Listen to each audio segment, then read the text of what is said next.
What? Good morning, sir. I have your morning latte. Thanks, intern.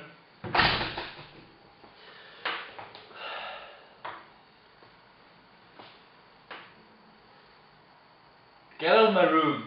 Is there anything else I can help you with, or?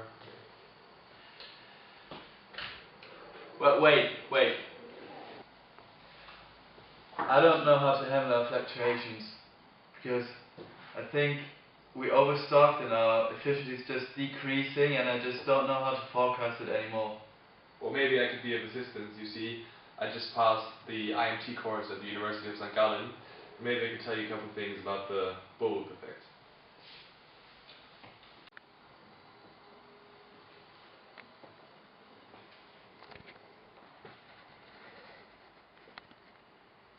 With the customer. The customer changes its demand and therefore changes its order quantity towards the retailer.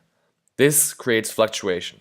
This fluctuation continues to increase towards us, the wholesaler, Beckman Coulter. Obviously, further down the supply chain, the fluctuations get even bigger for the manufacturer and in turn the supplier. This leaves us with a very uncoordinated supply chain. This uncoordinated supply chain obviously creates fluctuation. And fluctuation results in stock out, overstock, low utilization, and high cycle time. So, how do we manage this? How do we solve this? The challenge is fluctuation. There's 4 different ways in which we can solve fluctuation: reduction of lead time, high forecasting quality, share of information, and reduction of forecasts. Today, we will be focusing on high forecasting quality. We will do this by creating a weighted average and using the method of exponential smoothing. Okay, so we want to improve our forecasts in order to minimize the bullwhip effect. So orders vary less and are better adapted to the demand, and so our stock capacity can be optimized. We are currently using a moving average on 3 periods, and in order to improve the forecast, we will try with the weighted moving average method. For that, we will need to fix weights. So for example, we will fix 0.4, 0.4 and 0.2. It's always important that the sum is equal to 1.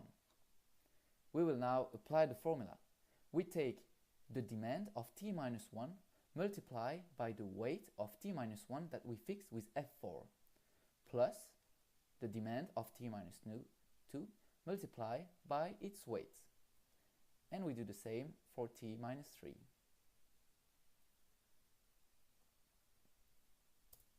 We will now apply the formula all the way down and all the way up.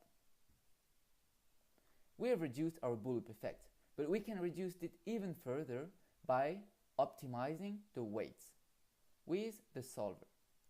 So we will ask it to minimize the bullwhip effect by changing the weights. And we will add a constraint, which is that the sum has to be perfectly equal to 1. And we will solve.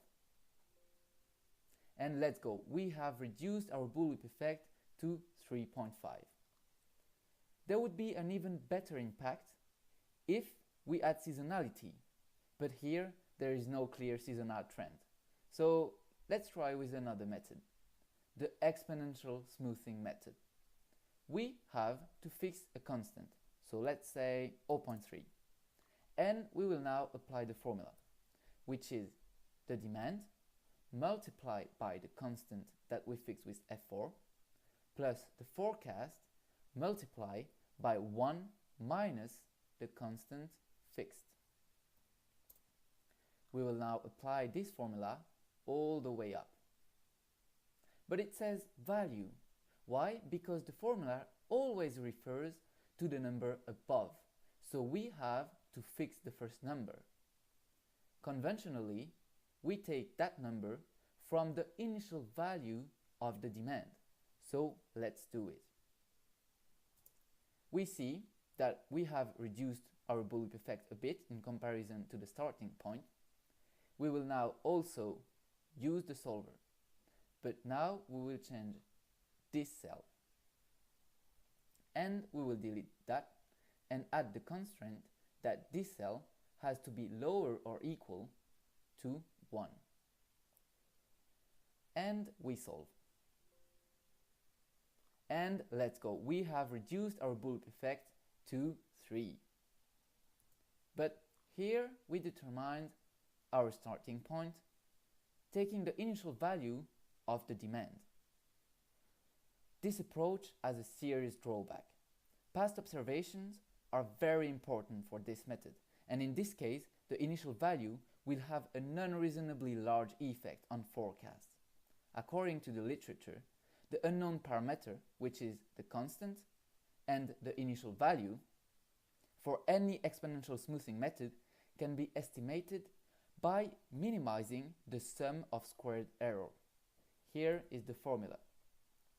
But we don't need to calculate it by hand because we have an optimization tool with Excel, which is the solver.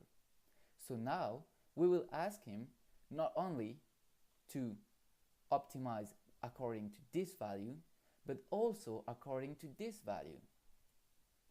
And we will solve. And let's go. We have reduced our bullet effect to 2.4, which is our best result. We succeeded to improve our forecast in order to have less fluctuation, which makes then less fluctuation in our orders and finally a smaller bullet effect. This method, exponential smoothing, is the best for this set of data, but with other data we would maybe reach better results with another method. And so that's how you handle fluctuations. Thanks, intern. Great job. I appreciate your help. Now get out of my room.